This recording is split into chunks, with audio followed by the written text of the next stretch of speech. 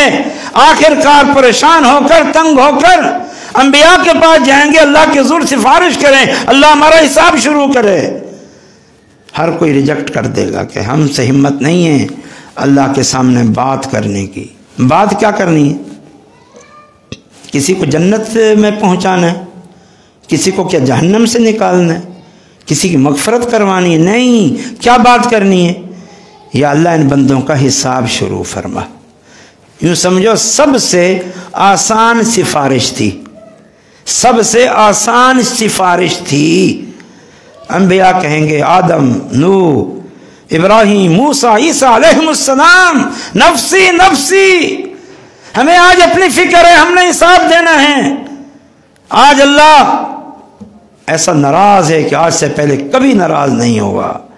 آخر محمد صلی اللہ علیہ وسلم جن سے اللہ نے وعدہ کر رکھے ہم نے آپ کو مقام محمود دینا ہے، اس وعدے کے بنیاد پر آپ ایک مخصوص مقام پہ جا کے سجدے میں گر جائیں گے اور طویل حمد و ثنا بیان کریں گے. اللہ الہام فرمائے گا حمد و ثنا. پھر اللہ تعالیٰ فرمائے گا یا محمد ارفع راسک سل تعطی. اے محمد صلی اللہ علیہ وسلم سر اٹھائیں، سوال کریں کیا مانگنے آئے. یہ مانگنے کا انداز ہے، یہ اپنی بات منوانی کی بات ہو رہی ہے. یہ مانگا جا رہا ہے، دعا، التجا، سفارش، عرض. مالک اللہ ہے، مالک یوم الدین، مالک اللہ ہے. فرمایا یا فاطمہ بنت محمد انقذی نفسک من النار فإنی لا اغنی عنک من اللہ شیئا. فاطمہ محمد کی بیٹی، اپنے آپ کو بچا کے آنا، میں تمہیں نہیں بچاؤں گا. صفیہ محمد کی پھوپھی صلی اللہ علیہ وسلم، اپنے آپ کو بچا کے آنا، میں نہیں بچاؤں گا تمہیں. عباس محمد صلی اللہ علیہ وسلم کے چچا، اپنے آپ کو عمل کر کے بچا کے آنا جہنم سے، میں تمہارے کام نہیں آؤں گا. یہ بھی چیز جان لیں. تو پھر سفارش کریں گے، پھر حساب شروع. یہ ہے مقام محمود. اور مقام وسیلہ کیا ہے؟ کچھ لوگ اس کا غلط معنی لیتے، خود ساختہ وسیلہ، کہ دعاؤں میں انبیاء کا وسیلہ، اولیاء کا وسیلہ. حالانکہ اسی حدیث میں، صحیح مسلم کی یہ حدیث ہے جہاں اللہ کے رسول نے یہ دعا بتائی کہ میرے لیے مقام وسیلہ مانگو. وہیں صحابہ نے پوچھا اللہ کے نبی صلی اللہ علیہ وسلم یہ وسیلہ کیا ہے جس کا ہم آپ کے حق میں دعا کرے اللہ سے کہ اللہ آپ کو مقام وسیلہ دے؟ تو آپ صلی اللہ علیہ وسلم نے فرمایا انہا منزلۃ یوم القیامہ لا ينبغی الا لأحد من عبادہ فارجو ان اکون انا ہوا. یہ اللہ تعالیٰ نے جنت میں آخرت میں بہت اونچا مقام اور مرتبہ رکھا ہوا ہے، اور وہ اللہ اپنے کسی ایک بندے کو عطا فرمائے گا اپنے بندوں میں سے، اور مجھے امید ہے اللہ یہ مقام مجھے عطا فرمائے گا. اس لیے تم میرے حق میں دعا کرو. یہ اذان کا جواب ہوگی.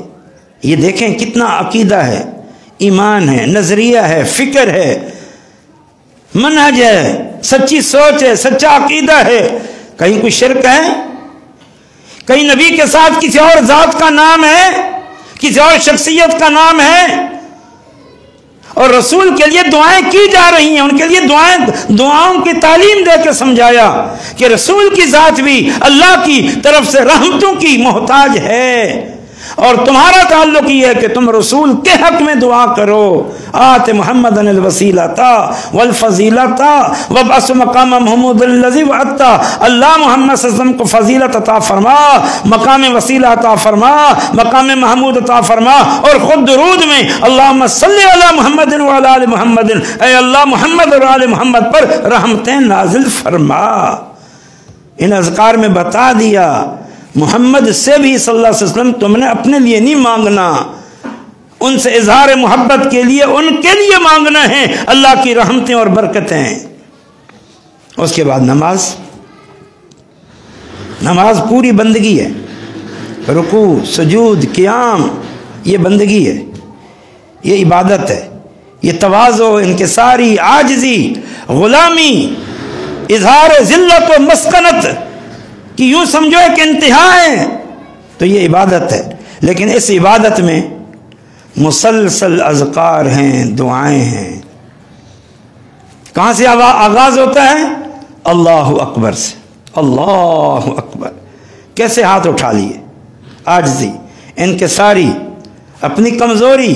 میرے ہاتھ خالی ہیں، میرے پاس کچھ نہیں، میں کمزور ہوں، میں نے ہاتھ اٹھا لیے. اللہ تو بڑا ہے، میں کمزور ہوں، اللہ تو بڑا ہے. پھر وہی بات ہے جو اذان میں کہی، نماز کے آغاز میں وہی اللہ اکبر. پھر ہاتھ باندھ کے دنیا و ما فیہا سے بے خبر ہو جاؤ. یہ تکبیر تحریمہ ہے، تحریمہ، جو اب اس نماز کے عمل کے علاوہ سب کاموں کو حرام کر دیتی ہے. نہ کھا سکتے ہو، نہ پی سکتے ہو، نہ بات کر سکتے ہو، نہ چل سکتے ہو، نہ پھر سکتے ہو، کچھ بھی نہیں کر سکتے، سب حرام ہے. اگر کچھ کرو گے تمہاری نماز باطل ہو جائے گی، دوبارہ نماز پڑھو. یہ تکبیر کتنا شان ہے اس کی. اور کیسے نماز کی حالت میں بندہ یکسوئی چاہتا ہے. ویسے تو ٹھیک ہے بندہ چلتے پھرتے اللہ کا ذکر کرے، تلاوت کرے، اذکار کرے، دعائیں کرے، چلتے پھرتے، کھاتے پیتے، لیکن نماز ایک مخصوص عمل ہے. اس کی یہ شرائط ہیں اس کی. باوضو غسل ہو، جنبی نہ ہو، باوضو ہو، باوضو. غسل تو غسل، وضو نہیں ہے تو نماز نہیں ہے. طاہر اور پاک ہو کے، لباس تو پاک ہو لیکن دل نہ پاک ہو، وہاں کیا ہو؟ وہاں کفر ہو، وہاں شرک ہو، وہاں غیر اللہ کا تذکرہ ہو، غیر اللہ کی محبت ہو، اس کی طرف رجحان ہو، ان سے امیدیں وابستہ ہوں، تو پھر اس لیے مشرک کی نماز قبول نہیں. انما المشرکون نجس، مشرک نجس ہے. یہ ظاہری لباس میں نجاست ہو تو نماز نہیں ہے. جس جگہ نماز پڑھی جا رہی ہے وہاں نجاست ہو تو نماز نہیں ہے، وضو تک نہیں ہے. حالانکہ ظاہری کوئی نجاست نہیں ہے، کوئی نجاست نہیں ہے، وضو نہیں ہے، ہوا خارج ہوئی وضو ٹوٹ گیا تو نماز نہیں ہے. اور جو دل میں بت خانہ سجائے ہوئے ہو، انما المشرکون نجس، مشرک نجس ہے، ان کی کہاں سے نماز ہوگی؟ اور پھر نماز اللہ اکبر. اور سب سے پہلے کیا اظہار ہے؟